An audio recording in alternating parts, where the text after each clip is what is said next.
Bannayuganda byonna ebigenda mu maaso mbiraba naye nsaba mu nsonyiwe naye nammwe mulinamu ensobi nabapositingira vidiyo eno nga nakava mu kkomera n'okugirayikinga temwagirayikinga saafuna yaddampa koyini neegi n'emu ekinyamba kolakwa mukazi wange musawo kati nva kola scan ku UMC ne bazuula nti ebbanga lyemaze mu kkomera akawago kaakubwa abasajja bankuba akawago kaako kafu era ngenda kujjanjaba akawago baŋŋambye tekakyasobola kukuuma mu ssulo buli kyenywa kigenda kuba kiyitamu buyisi oziraba foomu zeezo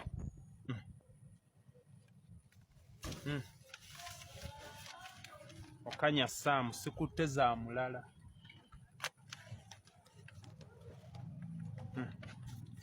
era no wenebaliza mukazi wange bambi Christine webale kumbeererawo era buli musajja yenna yandifunye omukazi ng'owange asazeewo najjanjaba bbaawo ate ebimu aŋŋambako kino tokikola kino tokola naye oba omutwe gulimu kibannaayo nali mmanyi munaze muliisa ayala kulya mmere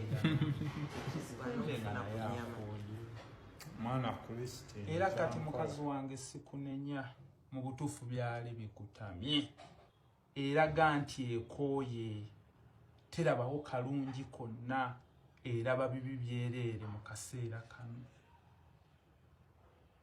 gwe omuntu omu okukoowa sikunenya mami weebale nnyo webalire ddala okumbeererawo mu mbeera eno n'otanganya oba oli awo kuswazibwa era omaze kuva mu bulamu bwange entandika munnange okuswazibwa weebale nnyo webalire ddala esigala nkwagala bbanga lonna era nkumisinga Christine bye waŋŋamba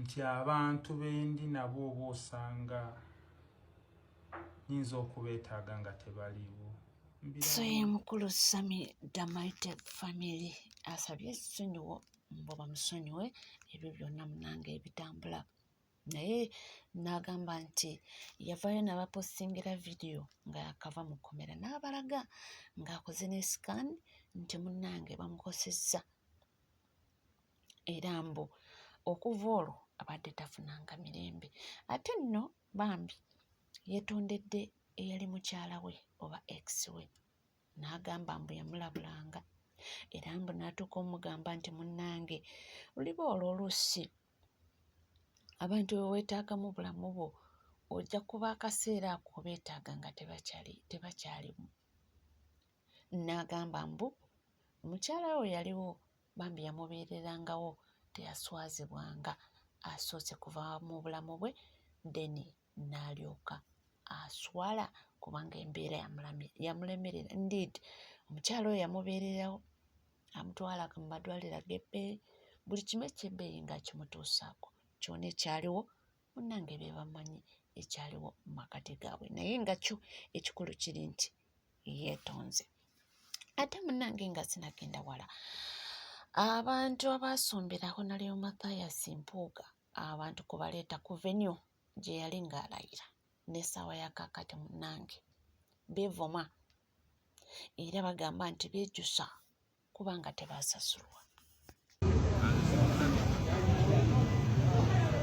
Ono Mpuuga baaba kyatukoze paka essaawa zino tukyabanja twavuze abantu naye labalaba ffenna tubanja omukolo gw'okugwa guwedde naye balansi tetunnafuna zonna nga bw'oziraba ezo zonna zibanja tannatuwa tuli wano naye tetuvaawo paka ng'atumazeeyo bannange simanyi na kumanya bamukaaba olwo bakaba pulezidenti omupiira ow'ekibiina kya oba ADF ekyakatondebwabo era yakalayizibwa naye bagamba nti munnange mbu bamusombera abantu kubamuleetera ku venue gye yali alayizibwa oba gye bali bagenda omulayiriza naye bambi tebasasulwa oba baali bakola ndagaano ki nze naawe nga tuvuddeyo munnange atugende ku bino ebigenda mu maaso essaawa ya kakati essaawa eno ekiri mu kibiina kya NRM kitokota nga si kisaanikire twalabye abavubuka olunaku olw'eggulo nga ge bakaaba ge bakumba abaana baabayodde neera abaana ba ghetto era yenna eyatega abaana bano kubateeka mu katego kano mu butuufu yalubasuulamu naye omwana avuddeyo ate n'aboogerera mafuguule n'agamba nti munnange mwagambanga abaana ba NUP mbu bwe balina goons mbu bwe balina ba mafiya mbu simanyi ba kifeesi simanyi bayuta abali abatalina byakukola nti kati aba NRM ekibatuusiza ku kino kyeki huligani kitegeeza ki batumaze ebbanga bagamba Bobi Wine ekibiina ky'abahuligani naye huligani kino kitegeeza ki huligani mu bantu bempulidde basemberedde omukulembeze w'eggwanga bagamba tajja genda mubaddemu omukulu ono eyeyamba n'alaga ensaakabina ku intaneti kisa kya Yesu kyuma kyani kisa kya Mukama gayali bwatyo munenenene nze nno bulijjo manyi abantu Museveni bamwetimba bwetimbi nti tabamanyi munenge bano abantu abamanyi bulajja n'akola ebyambyone ne bagamba ewa NRM nze bulijjo manyi Museveni bano bamusibako busiiba oba kubisa linnya lya Museveni oba bwe bayisaawo munnange Museveni amanyi omusajja oyo yajjala yeyambula n'abalaga akabina omusajja yabalaga amabeere n'ebinegere bivaayo oyo omusajja yajja mwanda we n'akapama n'akabalaga n'akamyumyuya ne mulaba mu vidiyo munnange abadde mu katambi ako nga alinaanye Museveni ng'agamba tajja genda ndabyemu fulufiga Jennifer Nakangobi mwannyinaze oyo engeri yasukkuluma ku bantu abasoma bitwali tumanya ababeera mu NRM oba yabayitako atya yali ku mwanjo gwa Museveni ati tajja genda tugenda kulonda Namyale yavuma omukazi munne ku intaneti nti olinga emmana ajati Namyale yagamba nti olinga emmana olinga amatako simanyi olinga embolo kubeera asinga okukozesa ebigambo ebyo be bali wali naye mmwe NUP kibiina kyamaanyi bwe tuliya akabonero ka NUP abantu abasomako sekwegali wendaba abantu bwe bwene byatambula nabo abantu abamu bagira amateeka bakola nabo emirimu ndaba ate buba bansaamu ku lw'ekibiina ky'omukulu ono abantu abamusemberedde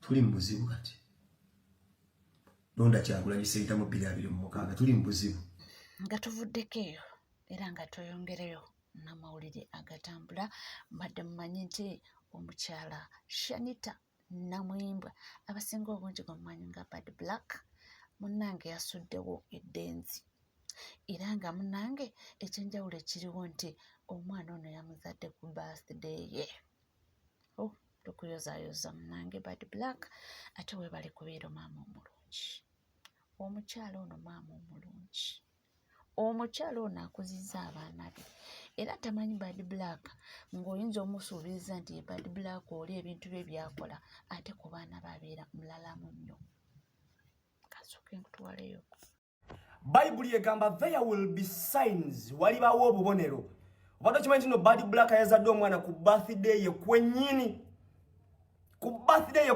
yazadde omwana ssaawa 11 nga bukya yazadde omwana wa kilo 3 n'ekitundu ozimanyi kati fe abazadde ku baana tubimanyi nze simanyi banna baana yange ekyasobola n'okuholdinga omwana nze nazaalako omwana nga wa kilo 4 Bad Black yazadde omwana wa kilo 3 n'ekitundu oyo omwana aba munene okubanga tofunyemu any kind of complications awo Katonda wava n'agamba mu Bible there will be signs this lady is blessed era omwana gwazadde tagenda kulaba ku nnaku oyo mukulembeze wankya there will be signs ozadde omwana ku birthday yo omwana gwazadde wa kilo 3 n'ekitundu notafuna complications mu kuzaala there will be signs tumuyozaayoza okubanga atuuse ku buwanguzi era bannange omukyalo ono Bad Black wanjawulo abayinza oyinza okumulaba n'okugamba nti owa abaana be bamanye bya buseegu naye akugamba nti Bad Black akugamba nti abaana be abaregulatinga ne firimu ze balaba era abaana be bamanyi Bad Black. Omulala nnyo Shanita Namuyimbwa atali Bad Black mwe mumanyi. Ayina engeri gy'abatrayininzeemu era maama mulungi nnyo eri abaana be yoyo omukyala era abakuzizza n'empisa ez'enjawulo. Ate amawulire amalala ge twafunye nti munnange omwana muwala Aliana Ssebunya y'essaawa yonna yandiyingira ekkomera. Nasoose okubaleetera emboozi ya Aliana Ssebunya nga ex we asereburatinga, njogera ku Tamale Mirundi Junior, nga musanyufu bitya nti omwami omulenzi omulala gwe yabadde afunye mbwe yamusuddewo. Kakati agaliwo nti ssaawa yonna yandiyingira ekkomera era mbu bamuwadde dda ekibaluwa kye bakuntumye. Nsonga ki? Katugende tulaba. Aliana Ssebunya ayinza okugendako mu kkomera mu kaseera akatali kawala. Mu mawulire ge tuyinawo, omukwasi w'ebifaananyi ayitibwa Edwin Paul ng'ayita mu bannamateeka be avuddeyo n'afulumya ekibaluwa kye bakuntumye oba intention to sue eri Aliana Ssebunya. Yagamba nti Aliana Ssebunya asussizza omuze ogw'okuba ng'alinnyirira brand Edwin Paul oba ng'alinnyirira erinnya Edwin Paul ng'akozesa omutimbagano gwa TikTok. Bwe twogeddeko ku lukomo lw'essimu ne Edwin Paul, Edwin Paul yagamba nti bannamateeka be babadde baagala ekibaluwa bakimukwase mukono face to face, wabula nga yo omuntu nga talina bugumiikiriza ne basalawo ne bakimusindikira mu PDF era Aliana Ssebunya ekibaluwa yakifunye. So Edwin Paul yagamba bw'ati nti Aliana Ssebunya bw'atalekerawo okwogera ku linnya Edwin Paul na kwogera ku brand Edwin Paul na buli bw'asanga video erimu Edwin Paul nga bamwogerako ebibi n'agiripostinga, Aliana Ssebunya ajja kuba facinga face to face n'omulamuzi agende ruzira abeere ng'alima n'okulya akawunga akayitibwa ebbulooka. Nsonga z'omuhabati ziranze, nsonga z'omukwano ziranze, naye nga munnange kyemanyi nti bajja kwesootenga mpola mpola era kijja kuggwa. Ate nga tuvuddeko eyo munnange, waliyo akatambi ak'ennyamiza nga kanna era abantu nalabyeko abantu bangi nga bagamba nti wabula ensi eno nti ensi nzibu. Akatambi kano omuntu akwogereramu muntu mututumufu era muntu abantu gwe badde beŋŋambe nti oba bakkiririzaamu naye yabadde addi campaigninga muntu era nga gwadi campaigninga y'omuntu essaawa ya kakati gwe nsobola okugamba nti incumbent naye ng'ebyamutuukako benna tukimanyi. Njogera ku mukyala amanyinnwa nga Honorable Shami Mumalende gwe babadde boogerako. Omuntu ali mu katambi ayogera ndowooza osobola okuba nga omutegeera bulungi. Omwana yeebuuzizza ensi eno tulagawa. Honorable Malende mulwadde, Mama Kampala mulwadde, ali Agakani Nairobi. Olaba yafiiridde ne Muzeidi yasobodde na kuziika. Wazina mulwadde. So, olw'ensonga eyo buli omu alina endowooza okuwagira omuntu gw'aba ayagadde. Butuufu ekibiina kyaffe kifunye okusoomoozebwa. Politics si mwangu, kyova olaba bw'oba ogoba munno olina okulekamu aganaakuzza. Butuufu tufunye okusoomoozebwa nti mu kibiina kyaffe tulina ababaka, tulina abakulembeze naye nga butuufu balina obukosefu, balina obulwadde. Kyokka ekisinga okubeera ekizibu nti obulwadde obwo babufuna on duty wakati mu kukola emirimu egiyamba bannayuganda, wakati mu kwagala okutwala eggwanga lyabwe maaso mwe bafunira obukosefu obwo. Kyokka ng'obuzibu obuliwo, treatment ze baliko, obujjanja bwe bafuna buli so expensive that it's only government that can afford to cater for their medication. Era nga bwe basigala mu bifo ebyo bye balimu baba n'omukisa ogw'amaanyi okusigala nga bafuna obujjanjabi. Kyokka ate nga bwe basigala mu bifo ebyo they are not proactive, nti tebabeerawo mu budde, they are sick prone. So that leads us into a dilemma. That's where you need to make the hard decisions. And decision making in every successful institute is a virtue. It's a hard pill to swallow, but we have to face reality. we have to look for solutions and we have to make the decisions. Netulina okwawula wakati w'ebyo ebisoomooza abantu betukiikirira n'ebyo ebisoomooza abantu abatukiikirira. Twawule ebintu byetugenda okukola nga biyamba abantu baffe n'ebyo byetugenda okukola nga biyamba omuntu kinnoomu. Butuufu okwebaza omuntu kintu kirungi naddala omuntu oyo ng'akoze. Naye tumwebaze mu ngeri kisinga ekibiina kiteekawo empenda nti abo abakulembeze abakoseddwa oba abafunye obuvune financially or physically nga bakulembera tuteekewo ensako eyinza obbalabira nga ne baba bavudde mu buyinza nga tebakyasobola tukulembera nga tuyina akantu ke tusobola otuteekangawo ebbali ku bo ng'abantu. Naye the fact that we are outnumbered mu parliamenti ne mu bino ebifo ebirala byonna butuufu numbers tuzeetaaga. Ekyo njagala tukijjukire nti olina okuba n'omukulembeze nga physically ali able, mentally ali able, ne morally nga ali able. People have to be sane. Tube n'abakulembeze butuufu abatusobola otukiikirira.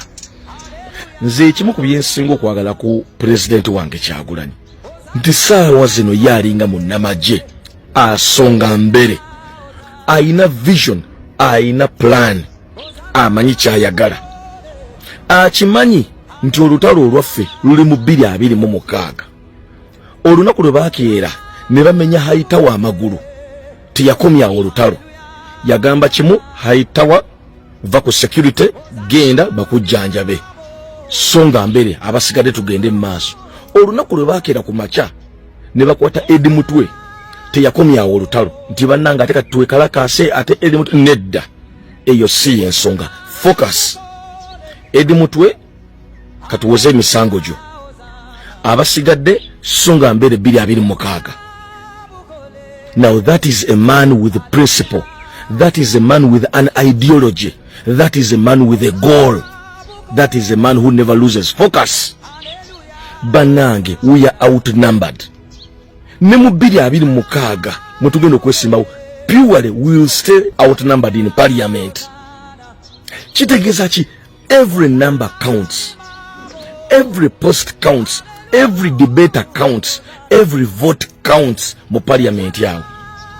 Banange, tulonda abantu abali ebo okusalawo si kwangu. Ne tulonda abantu abagenda osobola otukiikirira, abantu abagenda osobola okubeerawo. Tuve mu bino ebintu ebyokwebaza abakulembeze nti weebale nnyo, wakola nnyo nga leero tukyasobola. We need money power, we need brain power, we need activity, proactiveness. We need people who are going to bravely debate.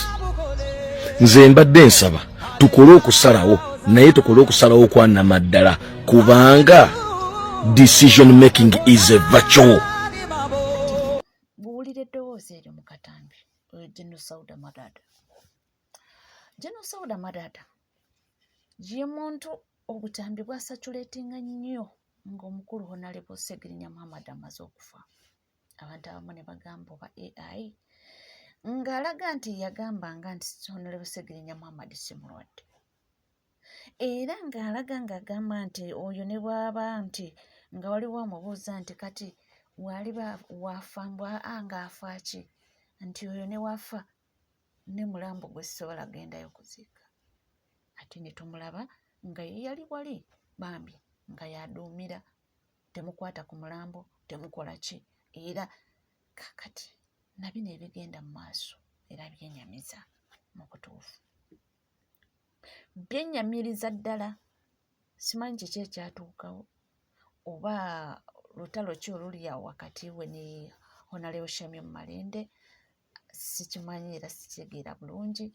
Naye ye kale ye alina kandidate we gwe yajja nawe gwe yafrontinga, ndowooza kyagezaako kubanga amukampeiningira, naye nga mu butuufu Honorable Shamim Malende obuvune bw'alina yabufuna era yabufunira mu palamenti ng'ali ku mulimu gwe ng'akola. Ndowooza adeservinga second chance. Naye ate anyway nga wastatinze asitetinze mu katambi ako n'agamba nti buli omu alina right okwagira omuntu we. Kituufu nnyo era kyayogerako kituufu nnyo, naye ndowooza teyandibadde amudi campaigninga at this moment. Ndowooza oba oliyawo yandibadde ne wayandibadde akikola teyandibadde akikola mu lwatu bw'atyo, naye nga bw'agambye nti buli omu alina right. So byonna byakola right ye ng'omuntu okubanga expressinga kyawulira mu mutima gwe nti kyekituufu. Webale kubanga wekumidde ku NCK TV, teweerabira kubanga subscribinga, ringinga that notification bell, sharinga, likinga, ebisigadde nkomawo nabyo.